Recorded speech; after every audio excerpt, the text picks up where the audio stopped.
Episode 5 of Price of Purpose. Thankful you guys are joining back in.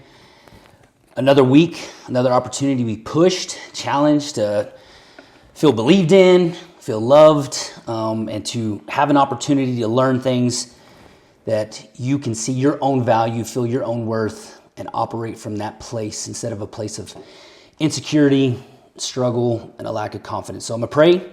We'll jump into the quote and share a good story today for episode 5. So, Jesus, thank you for the chance to be here. Thank you for the opportunity to feel your love, your encouragement, your guidance, your grace, and just the sense of adventure, purpose, toughness, and grit that you have yourself, that you are calling us to be able to bring out all of the life you're giving us an opportunity to experience. I pray that we'd honor you with our time and our efforts. In your name I pray. Amen. Amen. All right, so the quote, most people never run far enough on their first win to find out they've got a second.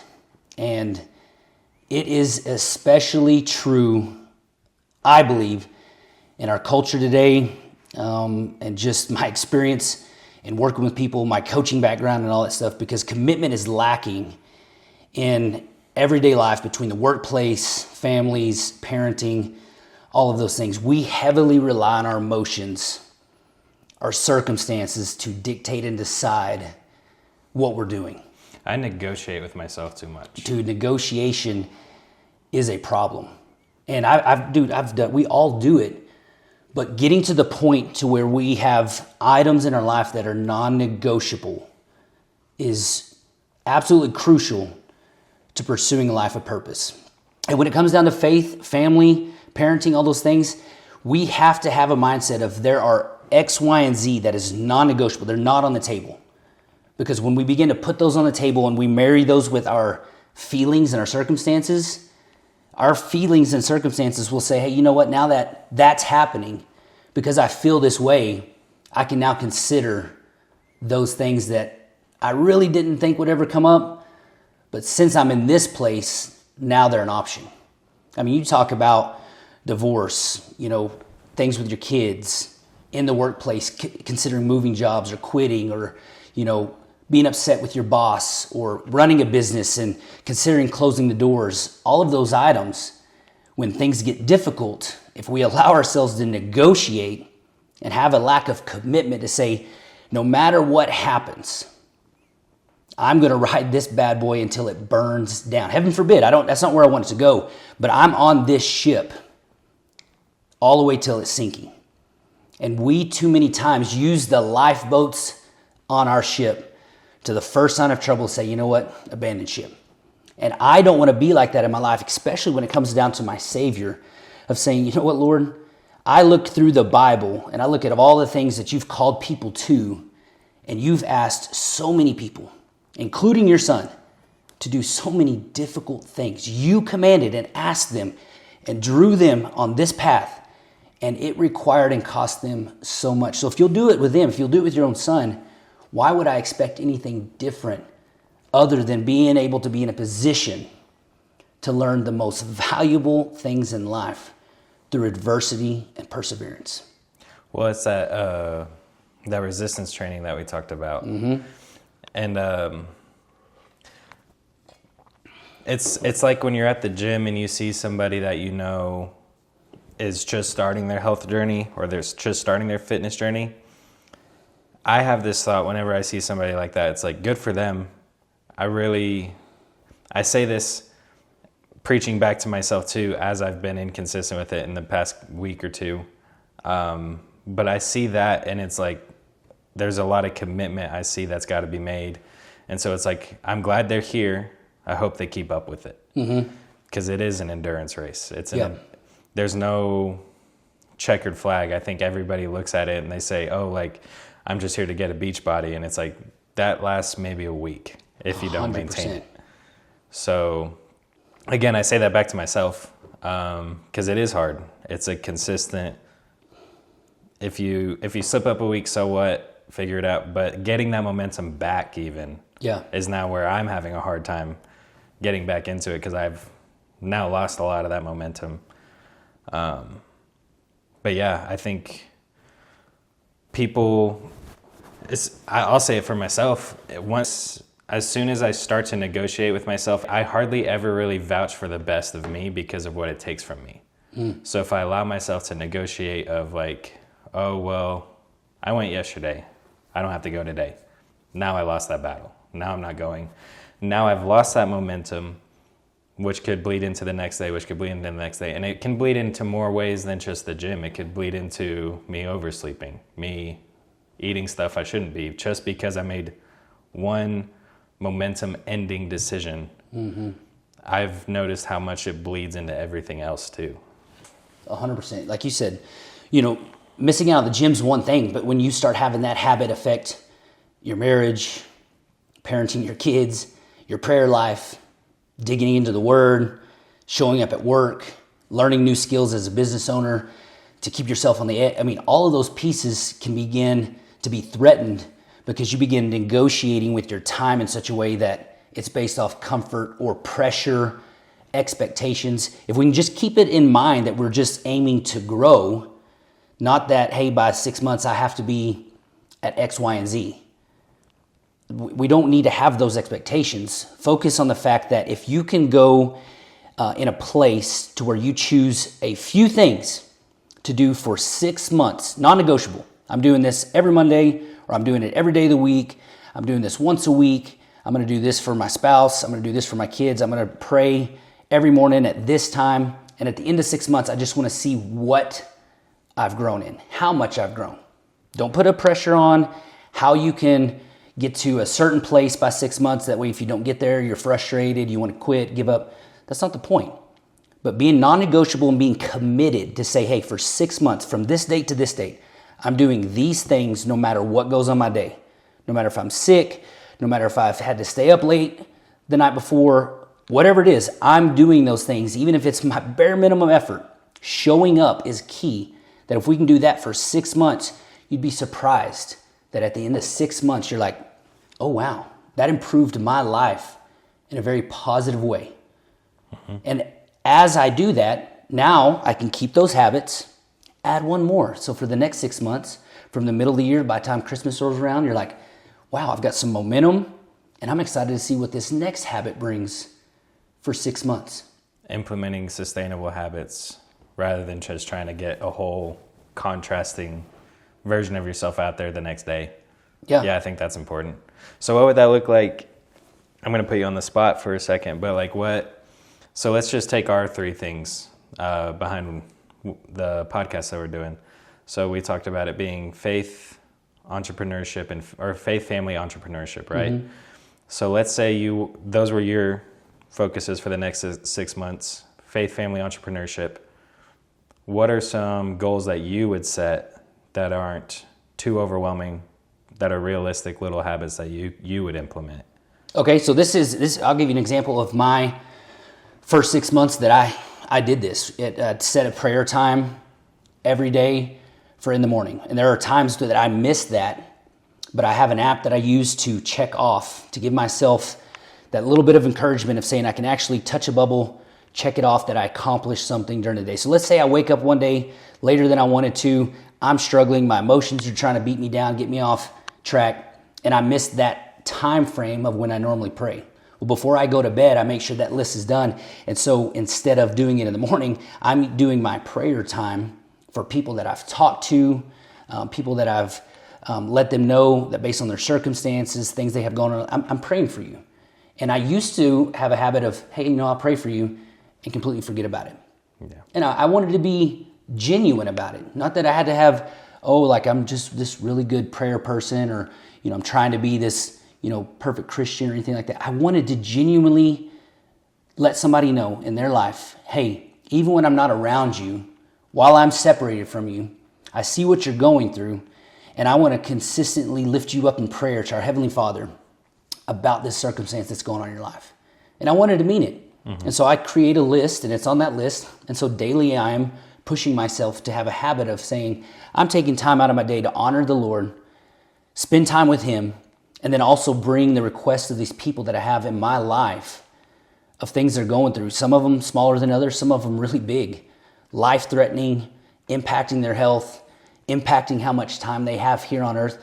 And I want to be consistent and genuine in saying, Lord, man, it's been a month, 3 months of me bringing this person to you. And I know based on your word that as I spend time with you, I grow, and at the same time, I'm bringing their needs to you, that you are sending your angels concerning them. So my prayer life was one of those.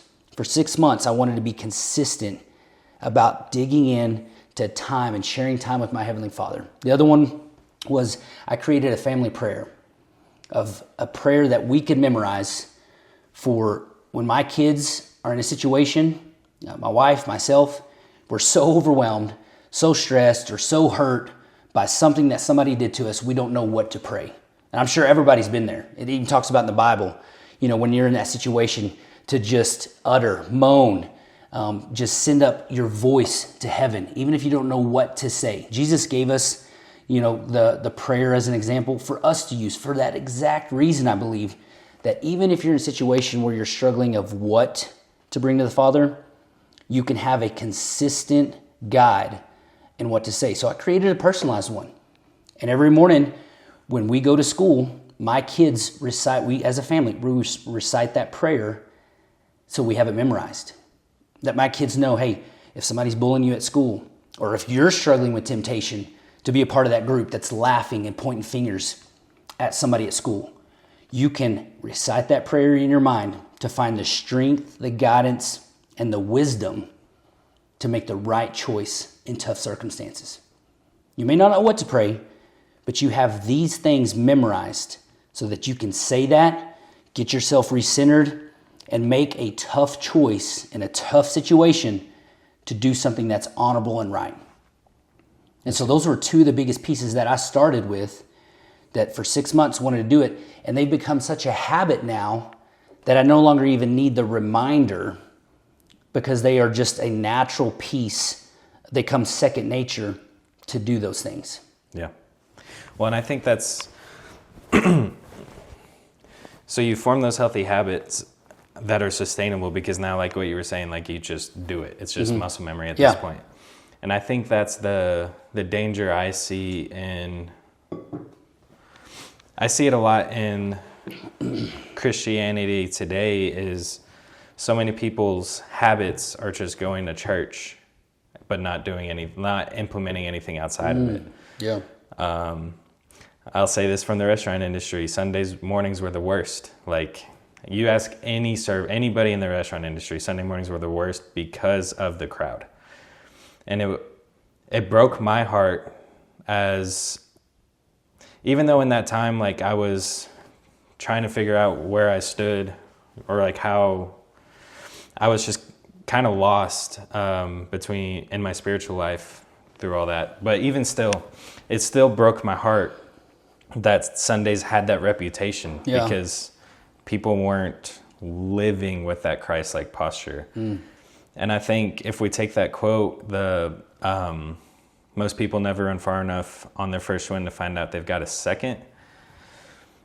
I see that implementing a lot in Christianity, where people wake up early on their weekend, go to church, and by the time they leave the church, they're tired or whatever, and they don't implement anything that they've learned, or they don't let it affect their actual life. So that's a routine I see, and it's not a bad routine. Like, I encourage people to go to church. That's where it starts. That's where the consistency begins. Yes. Yeah. But then the race is outside of the building. So I think it's about what can you endure and still maintain that Christ-like posture. And can you be stressed out to the max and still talk to people with kindness? Can you be grief-stricken and still find gratitude in those moments? Like, I'm not saying it's hard, man. Like, it's hard, and I'm not saying you have to. There's a little bit of you have to fake it, though. For me at least, whenever I have encountered those moments where, like, I'm like going through like exhaustion or something, and I'm like talking to you, and I'm telling you like, yeah, man, I'm really exhausted, but I'm hanging in there. You know what I mean? Like I may be faking it out there, but to me, that's better than me just saying, yeah, man, like it's just miserable. Like I think it's, what do you think? Do you think it's better to fake positivity in those moments? So you brought up a good point, and I'd actually like to ask something or maybe say something. I want to ask a question. You think it's faking it or choosing something over your current circumstance? Okay, so I think faking it, what I mean by faking it is because it's like, maybe I don't really believe it in here, because in here it's like I'm worn out. I put everything I've had. So I think it is choosing it. Yeah. I think the reason I said... Which is bravery. I mean, that's a brave thing to do. You're still shooting and aspiring to improve your circumstances regardless of how you feel. And by choosing that optimistic outlook of it, I'm now opening that door for optimistic things to come in. 100%. And that's where I have felt the same way. And that's why I want to challenge you and challenge everybody that's listening. If you can simply go from me and you, we both have said we feel like we're faking it in that moment, to saying I'm choosing something else. Man, that totally changes the perspective of I feel shame or feel, insecure about admitting that I'm just faking what I'm doing because of how I feel. When you can feel encouraged that, no, I'm not faking it. I'm gonna feel appreciated by myself that I was so courageous to say and be genuine about it. That's where we can open up, even for our listeners and for what's going on. Say, man, I'm exhausted right now, but I'm choosing to keep pushing towards the goal of being strong enough mentally, spiritually, and physically. I want my shoulders to be so wide that when I carry what I'm going through right now in the future, I'm not as tired as I am now. That's one thing. Do you know who Cameron Haynes is? I think we've talked about him. Yeah. So he's a world-renowned elk hunter, but he's good. What does he run, like 6 miles uphill every day? Like it's a mountain that he So I can't remember, but yeah, he's consistent. He runs 100-mile, 200-mile races. He trains with Goggins. I mean, yeah, but like his big reason for doing those runs every single day is because when he goes on those hunts, they're 10 miles out in the wilderness, and he's got to carry. He's not training just to like feel better every morning. He's training for that elk hunt that he has in 6 months, because he's got to carry that thing out there. He's preparing for the journey that he has coming up, that he's already planned. Yeah, he's training with a purpose. And the way I implemented that into my life, working with cameras, carrying the gimbals, working 8-hour weddings, it's tiring. And then I'm squatting. I'm having to like get the weird angles because I'm that guy. Like I'll be the photographer that gets low and gets. You got to for the money shot. Yeah. Yeah, but that requires me to be able to bend down. So I go to the gym. One, like I want to look good. Like I want to look good and feel good. But that purpose enough is not good enough. The purpose I have in that is to be able to consistently perform my job duties, because this is what I want to do. This is what I want to do for the rest of my life. So I have to maintain that physical shape to be in there. 100%. So that hopefully hopefully a wedding shoot doesn't require that second wind to come out of me because I put in the training. Yeah. If I didn't put in that training, I'd be reliant on that second wind showing up. And that's just, it's not a chance, but it just takes a lot to get there. Yeah. And I think training beforehand carries that endurance, because, I mean, you know weddings too. There's always something that comes up. Yeah, no doubt. Like you said, it takes a lot and it's exhausting. Yeah. And there's a big difference between motivation and purpose. And when we talk about, I mean, we both work out, and why we work out, like if you want to do it long term, my biggest motivation and purpose for why I work out is to do everything I can for my health, to be there for my daughter's wedding, my son's wedding, to be there for my grandkids in the future, God willing.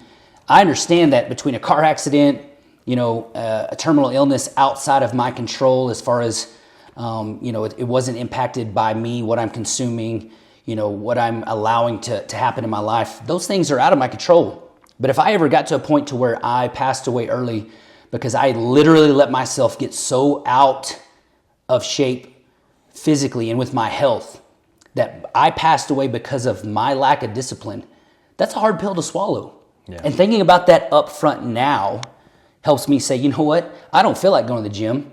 And at the end of the day, the older I get, the less and less I care about how I look. I mean, we're all in that situation, especially at an early age, especially if you're dating, whatever those pieces are. That's a big piece and a motivational factor. It is. But as the older I get, it's less and less about those things. And what I think about for the long term pushes me harder and harder to the gym because I understand, man, I could be so much more intentional and impactful in the future for generations to come because I made a conscious effort to be proactive at the gym or with health or running or whatever it may be. Working out, what I eat. I've never been good at focusing on the diet. I'm a garbage disposal. I can eat anything. And so when it comes down to it, that's been one of the hardest things. But once again, with the data we have coming out, the access to internet, the talks that we have going, RFK Jr. being in with it, there's been a lot of talks about what's in our food, how it impacts our bodies and all that stuff. So of course, with my goal in mind about being there for my kids in the future, grandkids in the future, being healthy enough to impact other people in their life, keeping my mind sharp enough to be able to still coach and impact and love on people in the future, well into my future. I'm now becoming more aware of even the ingredients in my food because it does impact the longevity of my health. And so when we talk about motivation and purpose, motivation can help you start each day and get going. Purpose helps you stay in it for years to come. Yes. Yeah. And that's where we're really trying to get you guys to drill down on, and what we're even talking about with ourselves. What's the bigger goal and the bigger piece that we have that we hold on to that no matter what happens, I mean, if I lost a leg, if I lost an arm, if I became paralyzed, what would keep me going in spite of those factors? Yeah. Because if it is just to look good, I mean, if I got paralyzed and I could only work out my upper half of the body, it just makes it that much harder to already go to the gym. Those pieces don't outweigh the circumstance that I'm in. But I've seen some people that are paralyzed that can work out in the gym and work circles around me because they have a bigger purpose in life and they know that their circumstance does not limit what they can still accomplish, who they can still impact. And they truly grasp, what was it that you mentioned a while ago about being able to be have gratitude in the face of being grief-stricken and Yeah. still finding gratitude, Yeah. being stressed out and still being a loving person, or Yeah. Yeah. You have to have deeper purpose to be able to find those pieces in the worst adversity that you're going to face. And so motivation will stop if that's all you have when life gets too hard. And I think that was something too, like struggling in those moments where I was in between in that search period of, okay, what am I like wanting to do? Oh, well, if I just had motivation to do this, if I just had motivation to pray, or like just had motivation to do anything. Yeah. But it is so temporary. Mm-hmm. And it's so, motivation is good. Like I've listened to hours of those motivational videos just Yeah, trying to like. I'm a huge fan of them. Yeah. Yeah. Just turn them on and be like, yeah, that's exciting. And they're good, but I would almost argue that you should treat them as a supplement Yeah. to what's already coming, because to what you're already doing. You don't take protein and not go to the gym and expect to build bigger muscle. 100%. You go to the gym, you put in the workout, and then the protein is the supplement that carries you forward. I wonder if we should start looking at motivation as supplemental rather than the thing that gets the engine go or keeps the engine running, because it's not. No, the purpose is. Yes. The bigger picture, the end goal, those are all the things that actually fuel you for the long term. And so like you can add additives into fuel to help clean injectors, all that stuff. But ultimately the fuel, the long-term sustaining fuel is the purpose behind it. So when we listen to motivational videos and do all those things, we read something encouraging, you listen to this podcast and you think about these big ideas, they are additive into the fuel of what you should already be feeling in your life about why you feel like you are created to be here in the first place. When you talk about your purpose and the bigger piece of like from beginning to end, this is what I want in that little dash line to be there. Let this add to your fuel, but that has to be your fuel. You have to be so focused on who you are, understanding who you are, finding who you are, and let that be the guide to your life. And these little pieces just give you a little boost along the way. And I don't think you can really know what you're capable of without stress testing 100%. Going into that second wind. And I don't think a lot of people are, like what the quote says, I don't think a lot of people are aware that they have that. So do you really even know how much you can carry if you're never even pushing yourself to that limit? Understand your limits, but that also means to understand your limits, you have to put yourself at that red line. 100%. Occasionally, not every day, but you got to know what you're working with. Yeah, because the goal is to face those fears and be willing and able to stress test yourself in such a way that you can no longer negotiate with the biggest pieces of your life and the purpose of your life. Something I've started doing when I feel that tension of what feels like fear, I've also noticed that pressure also kind of feels the same way because they both have anxiety with them. But fear and pressure are two very, very different things. And I think pressure is, I mean, you've heard the quote, the pressure forms diamonds, you know. Yeah. As cliche as that is, it's true. Yeah. And so whenever I'm faced with that situation, I like to assess whether am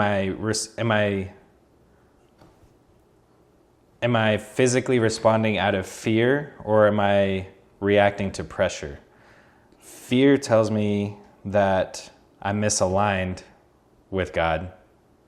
Pressure tells me he's right behind me. Pressure tells me that he's pushing me through the fire and he's pushing me to new limits or pushing me to learn something that I haven't or I wasn't aware of within myself, what I was capable of. But if I'm responding out of fear, that tells me that whatever I'm pursuing either isn't aligned with my purpose or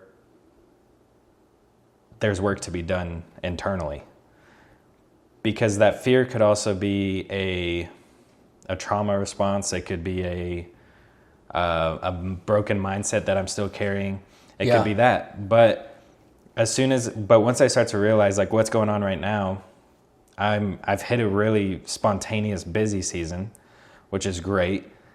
Doesn't feel great, but it's not a fearful thing because I'm able to look at it and say, oh, this is just pressure. This is just me increasing my workload more than I've ever have, which is a good thing. So rather than complain about it like we talked about a minute ago, I'm pushing through these days and I'm pushing through these shoots and I'm pushing through all this and I'm still, I don't necessarily feel it in here, but I'm still choosing to look at it and say, you know what, like there's going to be something good that comes out of this. My tolerance capacity is increasing. Yeah. I don't think it's about how fast you can run the race. I don't think it's about how fast you can get to whatever your pinnacle is. It's about how much can you carry and still be a Christ-like person in your community, in your family, in your business.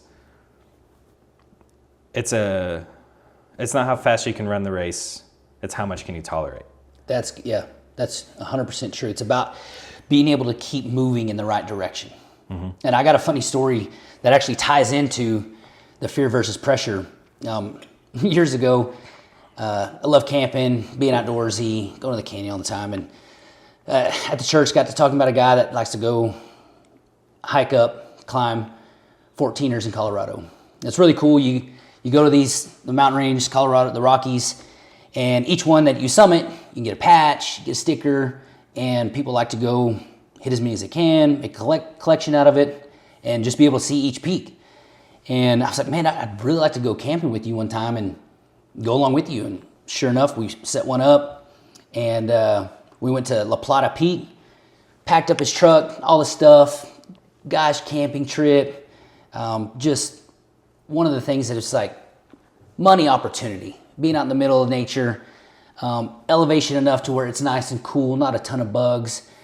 We take a back road all the way up, have to cross some pretty sketchy spots in his truck just to even get there. We get the tents out, set up camp, lucky enough to just camp right by a river. So you're talking about as you're going to sleep, dude, you can just hear the water running. Just Magic. Ideal. We're hanging out the night before we summit, and he's talking to me. We're just sharing some stuff about life, just having an awesome campfire talk, just getting to know each other a little more. We weren't really just super close friends. We were kind of acquaintances through the church. He played some worship. I was a youth pastor. This conversation had just come up by accident for us to even go on this trip. And so we're sitting around the campfire, and he's letting me know he's been training for a running race. And at this point, the only thing that I had done was a 5K for the church was involved for this fundraiser, and we were all showing up just to be a part. And, you know, I had just kind of grunted through it. I had been working out, of course, but never run, long distance, done anything. And that's all I had done. And so he's talking to me about training for a 50K. And being an American, we're talking about standard and metric. I'm like 50 kilometers. I'm trying to do calculations in my brain. And it's not making sense to me. And he's like, that's 31 miles, by the way. I can kind of see you struggling with. And I'm like, 31-mile race? I'm like, what in the world are you thinking? Do you hate your life? Yeah, it's like, what are you doing?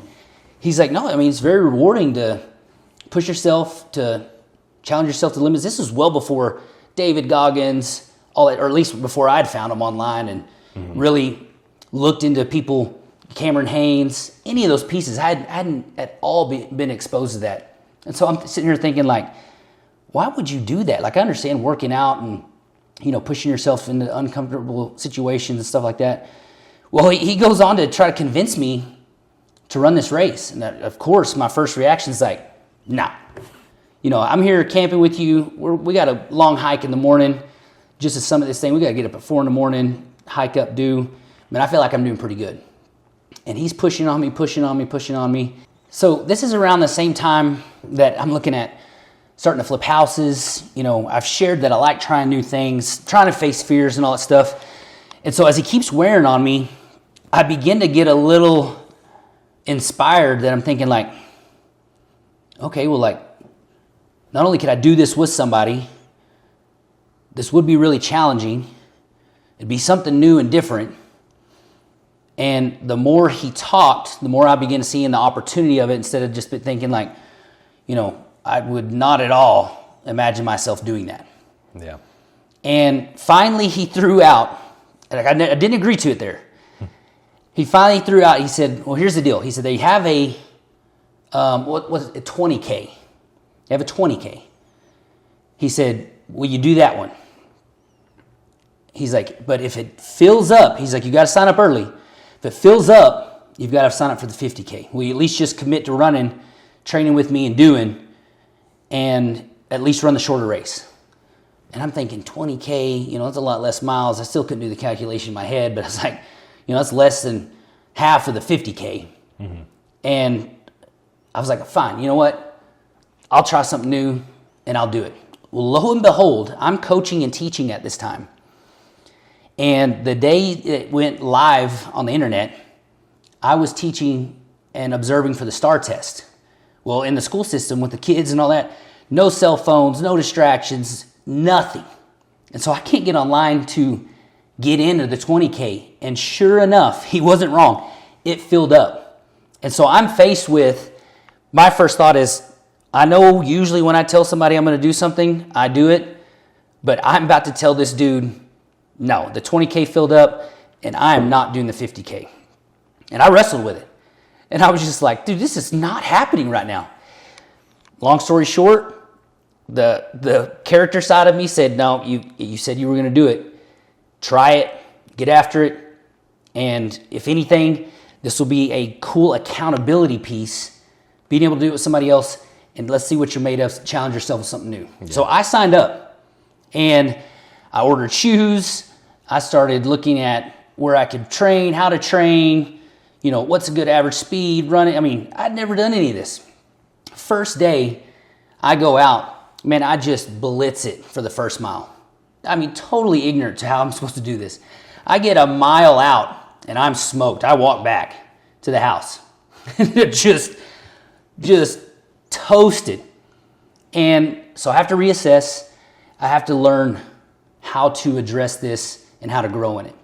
And long story short, man, I trained, and I got good at it.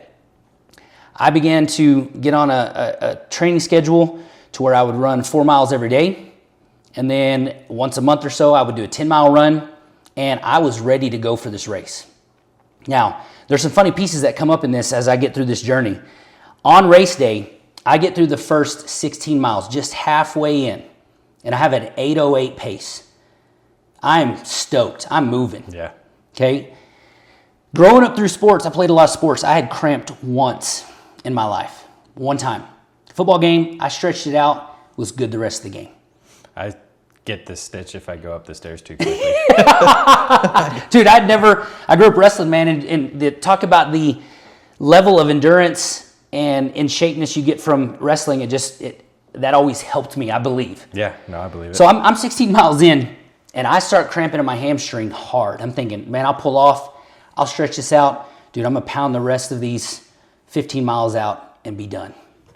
So I stretch, and I'm on the side. Well, somebody's running by me, and they say, hey, I've got an RX emergency pill, some brand of this electrolyte just emergency pill. And I'm thinking, some random guys offer me some supplement that I have no idea on. Mm-hmm. I'm like, no, man, I'm good. I appreciate it, though.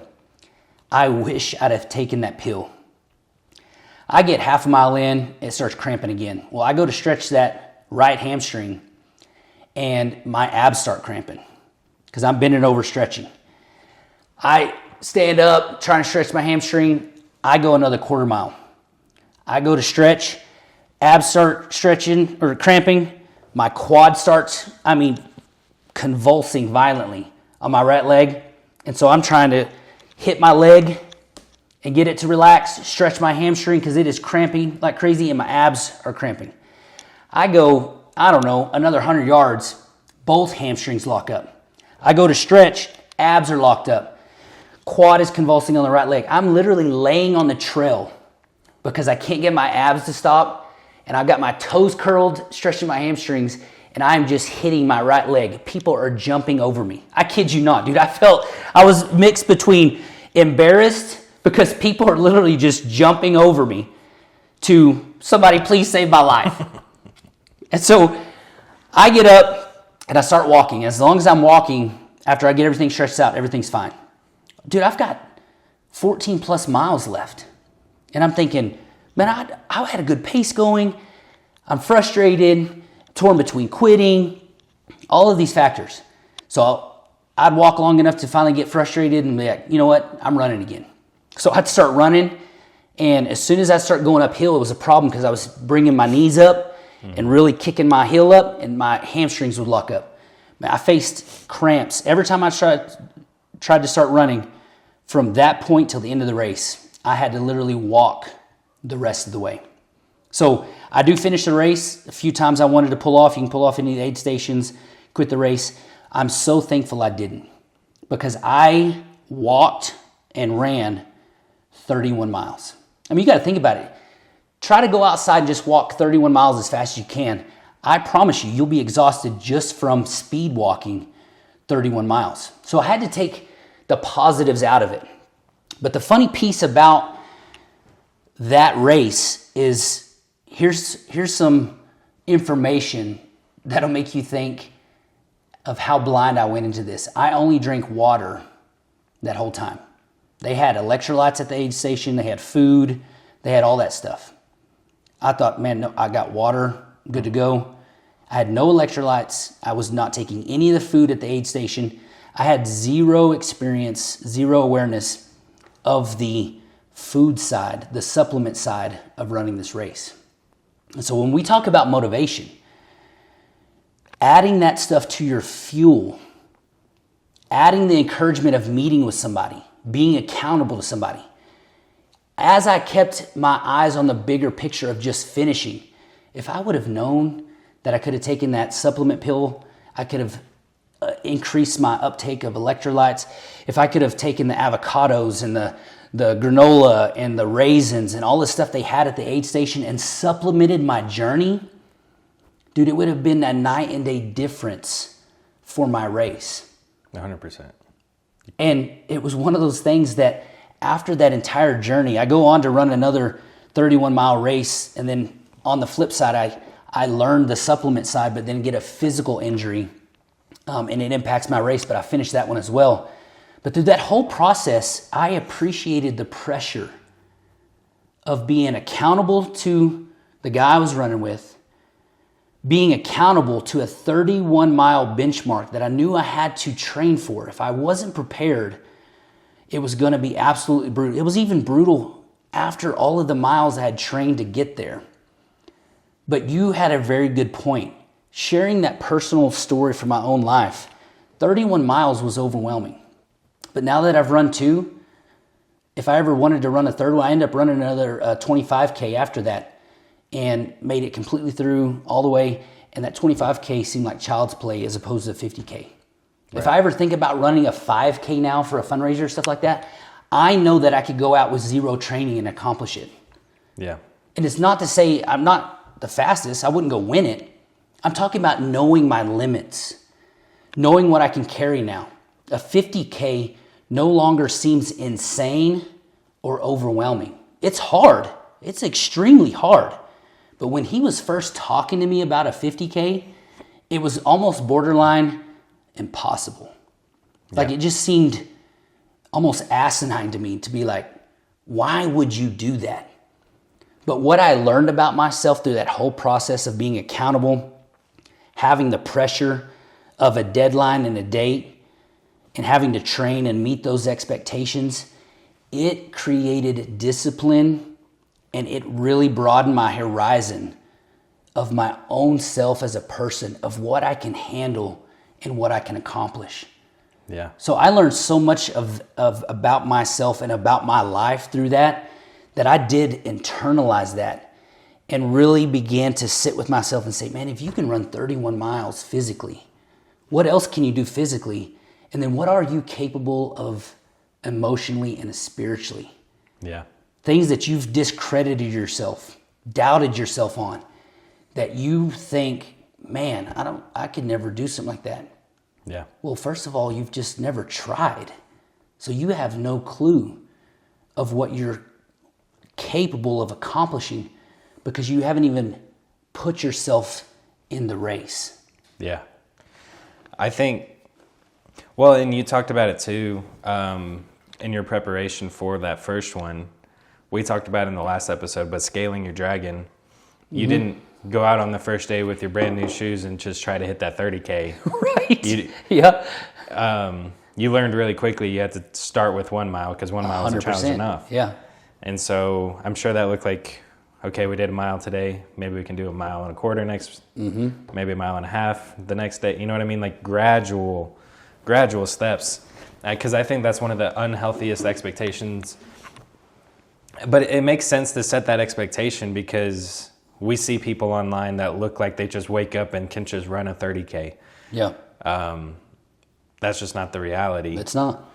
But they make it look easy, but it's not because you're not seeing all the work, all the training, all the nutrition that goes into it, the hours in the gym. You're not seeing that.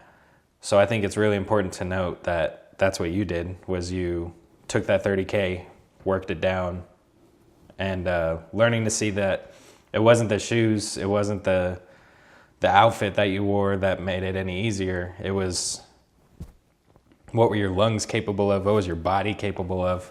And I think that's what resonates so much with this topic is what is internally your capacity of tolerance. Yeah, 100%. Yeah. And that's where with running that race, I found out that my second wind was a lot longer than I even realized. Yeah. And even spiritually, it began to apply to myself. It's like, okay, if I can run 31 miles physically, how much more am I able to stay in the fight spiritually if I just stay consistent? And see, mine was different because I don't think I've had that challenge physically because I haven't done something like that. But I had the same thing mentally and spiritually. Mentally, that pushed me to realize, oh, what if I did that? What if I found my limits spiritually and now physically? Yeah. For me, it was being a kitchen manager through COVID, opening up to the public. When we opened up after the initial wave of COVID hit in 2020, and we couldn't afford to bring any of our staff back. So me and who's one of my best friends now, was the other kitchen manager. We were roommates in Odessa. But there was a stretch of about, I think it was like 17 or 18 days. It was over 2.5 weeks where we worked 18-hour days straight. And so we would go into work at 6 in the morning and not leave till midnight, 1, 2 o'clock in the morning. Yeah. We did that. So mentally, and this is where I say it could get so unhealthy so quick because this was out of my control.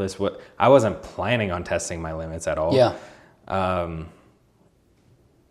But there was a moment at the end of this where it literally felt like it was the day I broke.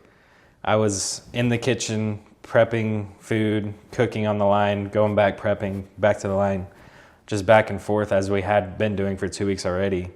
And all it took was one manager coming up and asking me if I was doing okay.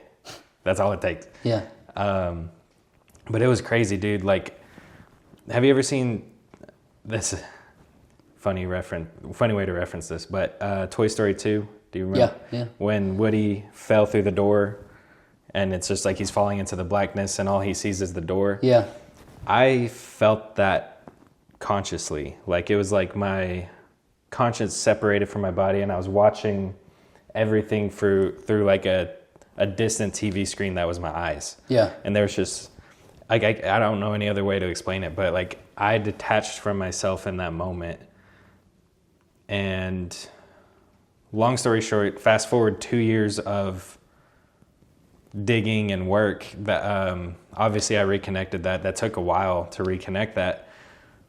But now when I look back at that, when I look at the stresses I'm dealing with now, I look back at those moments and I'm like, oh, that I could go back to that and not even be fazed by it. Yeah. I probably couldn't do much more than 2 weeks of 18 hours a day, but I know the management jobs I had after that, the moments that stressed me out that I can think of right now, wouldn't even faze me now because of what I went through in that moment. And so I think that's really where, and that's the other thing too, is because now you realize how easy that is. I think the temptation to realize, oh, I could just run a mile and be okay sets in. But I don't know if that's the reality, because if you've trained to be this, now you can consistently do this. I'm not saying you have to go run 30 Ks every day. Right. But I think that now allows you to increase your cushion, it allows you to increase that baseline. So where now, instead of you running a mile, maybe now you can run just 2 miles as just part of your workout. Yeah. 100%. But I think it does apply. Like for me, it does apply to me spiritually and emotionally. I do push myself, since I know what I'm capable of, to consistently stay on that schedule of being prepared to run 31 miles spiritually and emotionally every day. Yeah. Because since I know my limits were much further out than what I'd even give myself the credit for, I want to be, when something comes up, I get a phone call that somebody I love so dearly has passed away suddenly, tragically. Something's going wrong with my kids. I get information that they are dealing now with terminal illness or something that affects their health drastically. I want to be mentally, emotionally, and spiritually prepared to say, hey, you know what? I've got a much bigger perspective on this. I can carry this. How can I handle this with grace, certainty, with a clear mind? Because this is what we got. I can't control the circumstances. That's used to what I would really want to focus on and try to control, the circumstances. No, I want to get rid of that disease. How do I just get the right medicine to just get that away and just get that out of my life? Of course, that's an important piece, but how am I going to handle this if we can't find the right medicine or if there's not an available medicine?